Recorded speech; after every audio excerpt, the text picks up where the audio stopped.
and take two. I forgot what I said, but we were saying something in the lines of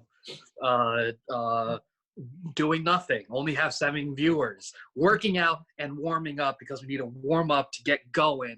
And what's the better way to get going, both in this conversation and on exercising, is warming up. How do we warm up, guys? That's the question I posed to you today. I am drinking a lot of coffee right now, which is why I'm like this. So ignore the excitement, unless this is what you want. I like the way you are. This is what our viewers want? Is this what it is? My excitement. Anyway, continue. You're ranting in a church. Yes. There, I fulfilled my duties as host. All right. Well, how about this? I'll push it a little bit forward since you haven't introduced our guest. You want to do that?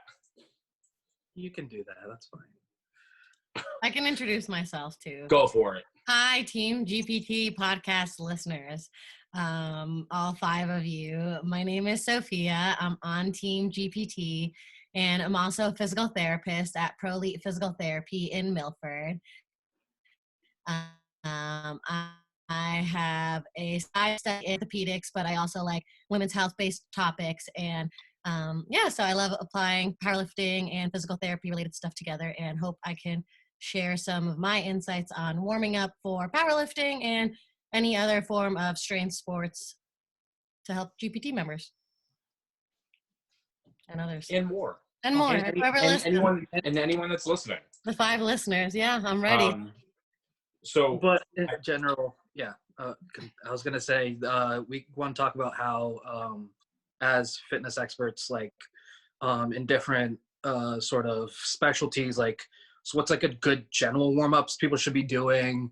And then does that change in regards to sport specific or powerlifting specific, whether that be raw or equipped? And if you're rehabbing, what exercises you should be doing for that, or what you should be focusing on when you're sort of coming out of rehab or going into rehab in terms of warm up and trying to stay healthy for that. Definitely. Yeah. I'm excited to talk about all these things. So I'm ready to start wherever you want to start on. You can start with specifically general warm up. Yeah, general. So I was going to lead in a little bit different. Like, so right now, I guess in fitness, there's this movement towards not really warming up, just kind of coming in. If you're going to squat that day, then you start by getting under a bar and squatting the bar until you're ready to go. And if that takes 1 set or 5 sets, then you kind of just do that. Or if after a few sets you're not really feeling it, then you kind of take a step back and maybe do some other things. I'm not on that same page. I know, so if you're closer with me on that than other people, I would prefer an actual warm-up first and then get into lifting. I don't think you should just jump right in. I think you have to actually, if nothing else, get warm, which I know you can do by just doing the exercise, but most people that are getting into the gym have been sitting for 8 to 10 hours or have been working and doing the same thing repetitively over and over. So they're not really prepared to do the task at hand. And I think coming in and doing a few other movements to get ready more than just getting warm is probably a good idea. So if you want to jump in on that. Yeah, definitely. I think that it's all related to context. It's like you said, some people may come in after sitting for 8 hours and naturally may need a little more time stretching versus someone else who, like myself, I'm kind of lucky where I get to stand the majority of my day. But it really just kind of depends on the movement, but you want to be prepared to handle that movement. And so you kind of want to take it a little bit differently every day. For example, I go hiking sometimes. So if I squat the day after I go hiking, I may spend a little more time stretching versus a normal day of squatting. So just kind of listening to your body and seeing what you need and taking it from there. Yeah, I think it's just kind of specific to what you're doing. There's not really like a one size fits all warm up for every single person, but the general premise is just get warm, move in some range of motion you're gonna end up doing in your workout anyway. Definitely. Yeah, well, I mean, like I like to do, and not that everyone's going to do the same thing. Like you said, everything's going to be a little bit different. And some people, like, you have to kind of find out what works best for you too. I like the idea of just doing a general warm up, getting moving somehow to up your body temperature, break a sweat. whether that just be some like easy cardio, like hop on a bike for 5 minutes, whatever it is. And then I like doing or programming like core work, like core stability stuff. Like McGill's Big Three is good, and then kind of work out for mobility from there. I like getting some stuff kind of ready before we go. So if we're doing, if we're lifting, I do like to get like the rotator cuff fired up a little bit, just for if we're doing upper body work to be ready for lower body work, just so you're not getting that like squatter shoulder and squatter elbow under the bar. I like doing some hip work, some hip mobility and glute work. So I really like shin boxes where you can get some external and internal rotation at the same time, and get some glute work by coming up and lifting through that position. Like I said, I like breaking it down and doing some movements first. I think Soph and I have talked about this before. Like it doesn't necessarily have to be like a 25-minute warm up and 15 different moves. It can be pick like 3 moves that are going to hit a lot. Get moving and,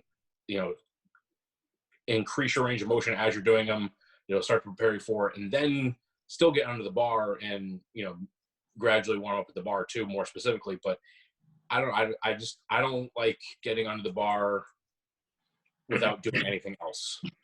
Especially if you've got either old injuries that, like to act up, or, maybe something's bothering you. I think just getting under and doing a couple extra sets of the bar is not the way that's going to get you prepared to do what you want to do. And I don't think it's going to help you feel better. I think you're just going to, maintain the status quo or get worse.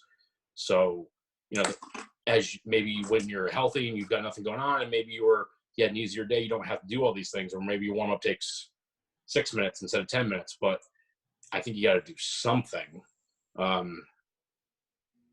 So if as like as a PT, like what would be your perfect warm up?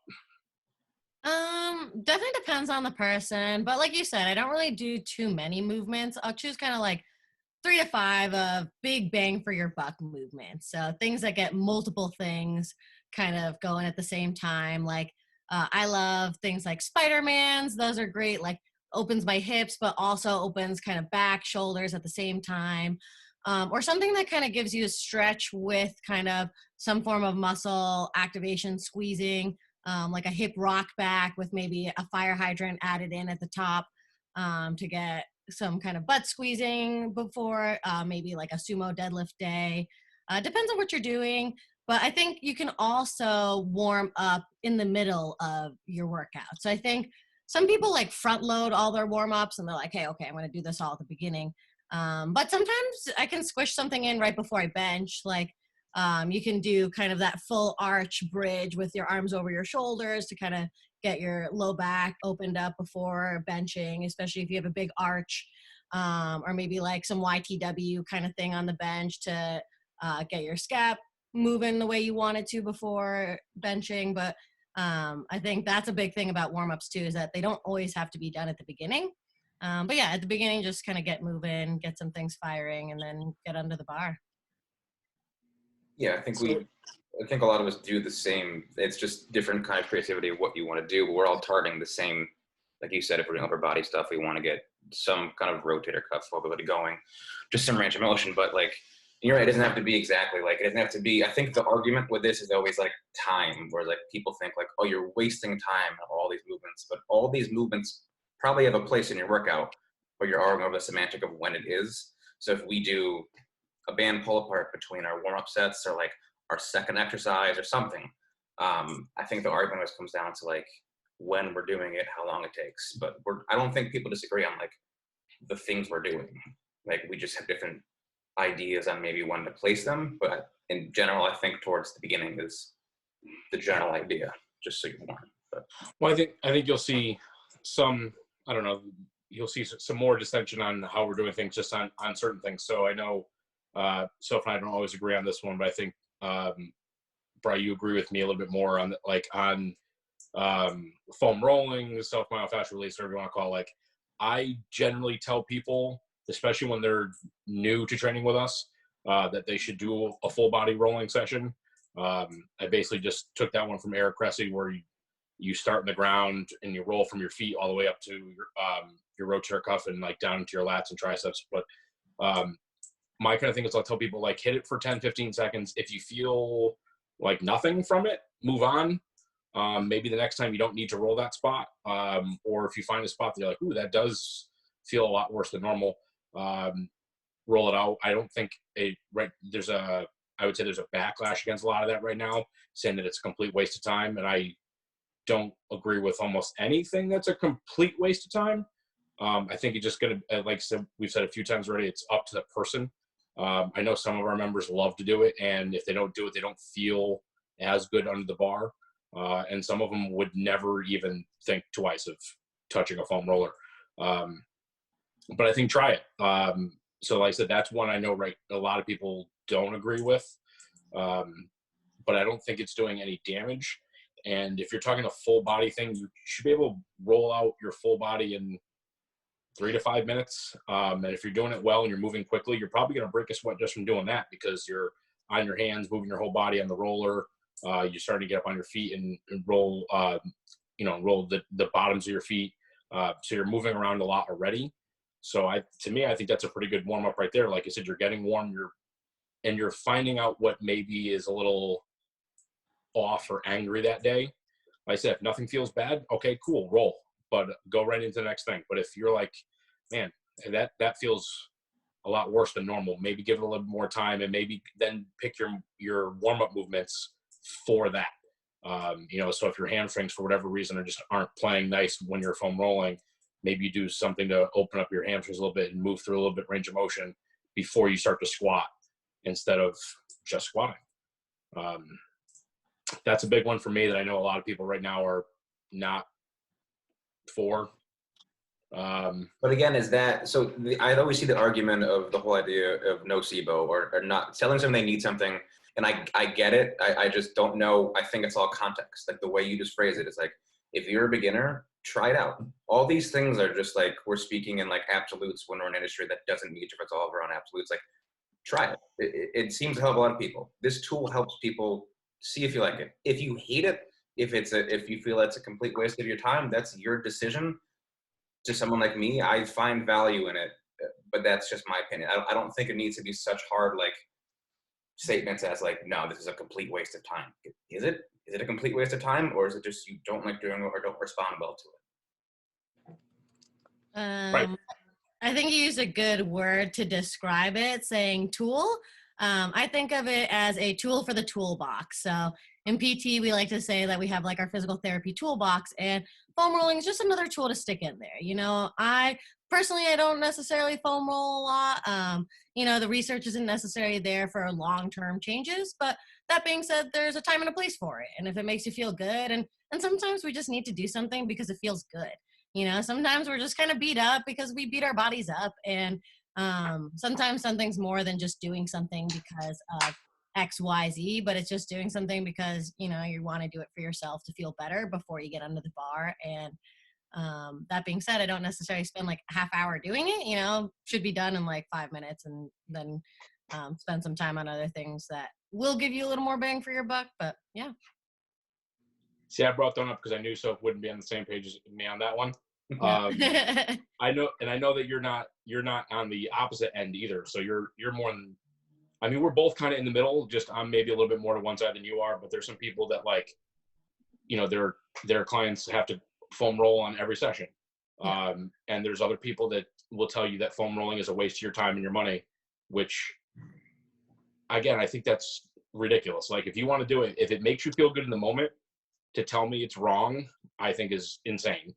And I know you said like there's no research for the long-term changes, but there is some research that shows that in the short term that rolling can affect the short-term, maybe it increases the range of motion, or the proprioception. And I think part of the problem with a lot of people is they don't know why it's happening. The science doesn't have an answer yet. But on the other hand, there's not science for like placebos, but they work anyway. So my feeling is like, try it. If it feels good, then keep doing it. If it doesn't feel good, then maybe don't worry about it. Don't waste your time. But if you've got someone who like is limited on range of motion, why not try that, then do a range of motion drill, and then try to hammer it home with a loaded exercise.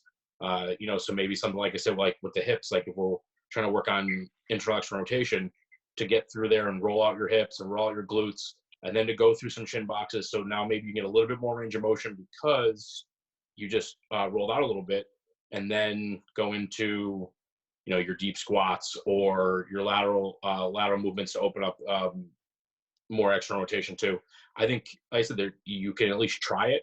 The nocebo thing to me is a little weird because there's so much evidence that placebos work. So I don't even comprehend the nocebo idea. If it works for you, it works for you. And if you don't like it, then don't do it. But another one like that Soph mentioned, like you used the word stretching a few times. That's another one that if you tell some people to stretch, they're going to lose their mind. Stretching is the enemy. Like, it's not going to make you any better. It doesn't make the muscle longer. It doesn't do anything. But like, not to throw some of our members on the bus, but I know like you've worked with a couple of our members, and some of the things you gave were stretching, and they felt better and they got better fairly quickly. So tell me your thoughts on stretching. I think that's where I probably spend, I think it definitely depends on the athlete. And I think the powerlifting and like strength community tends to shy away from stretching because a very strength-based sport. And so, we do have kind of that balance being between kind of our strength and that flexibility, mobility standpoint. And you want to kind of think of that there. I think people shy away from it in this sport because we want to lean towards that stability. But there's still a lot of beneficial gains to being more flexible in this sport. Talk to any sumo puller and they'll tell you that flexibility is really important for getting in those positions, or talk to anyone who can't pull sumo because they're not flexible enough to tolerate that yet. So, there's definitely a time and a place for stretching. I even love taking yoga classes. There's been a lot of research on the benefits of yoga. But like, if you talk to a flexibility-based athlete, they'll tell you it's super important to stretch. Like, think about your gymnasts, and yeah, they're also powerful, but they also take some time to stretch. So I definitely think it's important. That being said, I do tend to do more of a dynamic-based stretching for powerlifters versus too much like static holding. But yeah. What about someone coming from an injury though? Someone coming in with, piriformis syndrome, because I know you'd worked with someone from us like with that issue, or I don't know, you just like I said, coming from an injury standpoint, how would you change that? Or would you change that? It depends on what I find on their assessment. So I just kind of do a basic like full body assessment, and there you can kind of see where someone may be just like making some compensations or could benefit from opening up a little bit more. Or even just kind of keeping in mind that people have other demands on their body besides powerlifting. For example, one of our like mutual clients just has like a very physically demanding job where literally just doing manual labor for 8 hours a day and then plowing some 3 hours of lifting on top of it, that what his body needs is to just kind of calm down and relax and move through some gentler movements. And that's where kind of stretching has its role. Yeah. I mean, that kind of just all depends on the person. I think we have a lot of people like that at the gym too, who are just like, whether it's like manual labor or sitting, and they both have something where it's like, even just general population, it's just like people deal with this stuff all the time. So maybe including something that's personal to them might find a benefit. Yeah. Yeah, like I said, I mean, it goes back to, we've said like 10 times already about it. Each one's individual. I think we need to do a little bit better about assessing people before they do things. I get people all the time that are like, oh, my hip flexors are tight. And then we'll throw them up on a table and do a Thomas test, and they pass, no problem.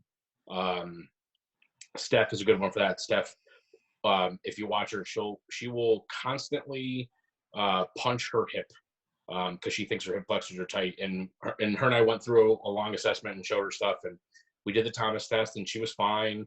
And we laid her on the ground, did an active straight leg raise, and she was really bad at that. And she said, oh, it's because my hamstrings are so tight too. And so I passively went through it with her, and she had tons of range of motion passively, but had very little actively. And we looked at it and realized like her hip flexors were actually just really weak. So they were kind of like on tone all the time. They were just, so they felt tight. So she was having trouble with that movement. And once we did that, we did some hip flexor strengthening. She said she could feel a difference through that. Her actor leg raise got better. So all of a sudden her hamstrings felt looser. We never even touched her hamstrings. We didn't stretch anything. She had been stretching forever and it wasn't getting any better. So like I said, we over and over, it just depends. I tell everyone all the time, if someone gives you a 100% definitive answer, they're wrong. It's always, it depends, because like we could have strengthened her hip flexors and gotten her better, but maybe we do that with someone else and it would have done nothing. And maybe they feel the same issue, but maybe the other person actually is tight. And tight can mean a bunch of different things too. So that's why like the warm up, I find warm ups to be a little bit more difficult to personally write for people than it is for workouts, because we're trying to do it quickly enough that they're not getting annoyed and adding on to the workout, but also making sure that we're trying to keep them healthy and prepare them to lift a shitload of weight, which is not a normal human thing to do. So I find warm-ups to be pretty difficult. Like I said, and like some people are so different. Someone was joking with me the other day how I can walk into the gym and I can hit an ass-to-grass squat, no warm-up, doesn't matter, it's fine. And I can do that, and I can probably get under a bar and start squatting immediately and not have to do much of a warm-up. But if I did that for bench, I would be fucked by 95 pounds. My shoulder would just be done. I need to do a pretty good warm-up for my shoulder to be able to bench. So yeah, maybe on squat day I could roll in and just do a couple quick movements and start squatting, but on bench day I better do a lot more than that, otherwise I'm going to feel terrible.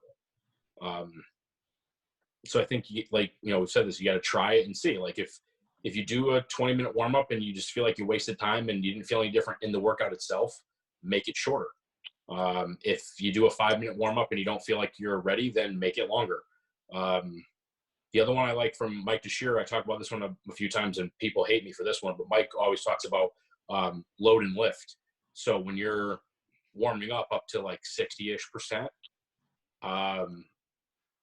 get under the bar, take your set of 10 reps, whatever it is, immediately load the next weight on, do your next warm-up set. Load the next weight, do your next warm-up set. So you're basically just going back and forth. You're not even taking time doing anything. By the time you get to 60 or 70%, you're probably out of breath, and that's about time you need a break. And now you can slow down because now you're getting up towards your work sets. But I really like that idea. I think when people are taking, 4 or 5 minutes in between warm-up sets, then that's where a lot of time is wasted. I think if they cut that down, you could see that you could probably get out of the gym faster and feel better. And that complaint about I don't have enough time to warm up would go away pretty quickly if it was a little bit more focused. So what like favorite warm-up exercises? Go. Favorite warm-up exercise. Pick 3. Okay, pick 3. Spider-Man is definitely one of the 3. Let me see. This is a good question. I'm gonna get sponsored by Diet Coke. Inchworms. Inchworms would be a great one too, because you get some nice stretching of the hamstrings, but you're also getting some core activation and some shoulder stability going. So inchworms definitely on there. I like this.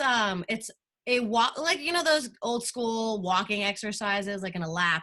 It's a single leg RDL into a backwards lunge, kind of hip flexor stretch, and kind of doing a whole lap back and forth of that. So those would be my top 3 right there. All right, Brian, go. I don't know if I have a favorite 3. It kind of rotates, but I know no matter who it is, if it's Gen Pop, powerlifting, whatever, I think my go-to was always squat, pull-aparts, and plank. I think that's just like the basics to start with. I don't know if I could pick 3 favorites. Maybe we do shin boxes a lot. I like doing racings with shin box. Yep. Any kind of plank variation, just to kind of get some intra-abdominal pressure and I think planks, if you actually focus on, like, I don't know if you taught me this or not, but the big diaphragmatic breaths while holding a plank, one teaches people how to actually brace. So I always go back to that. Like, remember that in the beginning, we did the bracing. That's always a good for teaching tool. And I don't know. I don't like inchworms personally, but they're a great warm up. So yeah, that'll work. Well, Syed, what do you not like that I give you for a warm up, or vice versa? What do you like that I give you for a warm up? Things I don't like. Actually, what is really good with our programming is that a lot of the warm up is very dynamic. So like when I do the carry medley, like overhead 90-90, waiter carry, the front rack and side, like it really warms up my shoulder, which is great, especially now that I'm doing Olympic lifting. It really hits it. One thing I don't like is that you don't give me Turkish get-ups anymore, right? Those were the worst, but also awesome at the same time. It felt like I was actually warming up, and it was, when done properly, is very difficult. But I would do like 2 sets on each side and I'd be ready to go. Yeah, that's I hate when you give me cardio, but that's just general. I just don't like that. I think that we had this conversation before, Ryan. I mean, it was like, if you had one exercise to give to someone, only one that hits the whole body, what would you do? And I was like, squat. And I didn't even think of like get up. Is like a Turkish get up is like the number one thing. Like if you had to give one person one thing to do, that's probably the one thing I could think of doing. Yeah, I think that's where I differ from a lot of people. Is I don't go to the powerlifting stuff necessarily. Get up would definitely be my go-to. I think so. I like saying that one. That's a really good one for the warm-ups. I used to write that in everyone's program every day, and they got really fucking pissed off at me, so we stopped doing it for a long time. But no, like Brian, you said the shin boxes. I love doing shin boxes because, like I said, you get internal extra rotation, you get some glute work, and you get some hip stretching if you need it. Inchworm and Soph, like I love those. I actually, when people intern with me, I make them write an entire warm-up based around inchworms and shin boxes. And we turn those into pretty, crazy exercises where we'll go like a shin, like we'll roll back and forth into a shin box, and then we'll come up with squeeze the glutes, come up into a normal position, sit back down softly, roll the other side, come back up. We'll go and we'll do that, and then we'll add in like step forward into a lunge, lean forward to drive into ankle mobility, rotate at the upper body to get some T-spine, lift overhead to get more psoas stretch. Like, so it's a shin box that we then add like 9 layers to. Same thing with like the inchworm. We'll go inchworm, come back to hit a little bit, hamstring stretch. We'll go into it again, go into a Spider-Man stretch on both sides, add that upper body rotation again, both ways to get some more T-spine, really try to drive forward to get more ankle mobility. So like I said, we can hit like 8 to 10 things with like 2 or 3 movements. I like the carries, like Syed said, I give those to basically everyone because you're getting some rotator cuff work, some grip work, some core work by not leaning over while you're doing unilateral, and because you're moving, you're actually getting warm. I'll go back to that old school mindset of a warm-up requires you to get warm. I feel like breaking a sweat is a good thing. A lot of times powerlifters will work out for 3 hours and never once like sweat. They'll like, and part of that, I know the gym is cold, but part of it's because, they do 15 total sets and there's 6 minutes in between sets, and it's just not a lot of work. And I'm not trying to piss people off. Like, I know I give a lot of work. The 3 of you can attest to that. I give a lot of extra assistance work to work on all the weaknesses. And if you keep cranking those, like, it's a lot. But to jump in and do those cold, I'm not sure that would be fun. Like Soph said, like for gymnasts, I used to be very flexible. I still would not want to drop into a split cold. That would not feel good. I would probably tear something. Not saying I could hit a split anymore anyway, but if I warmed up for it, I'd be better. That is funny. Can't do the splits anymore. Like it's a normal thing to be called.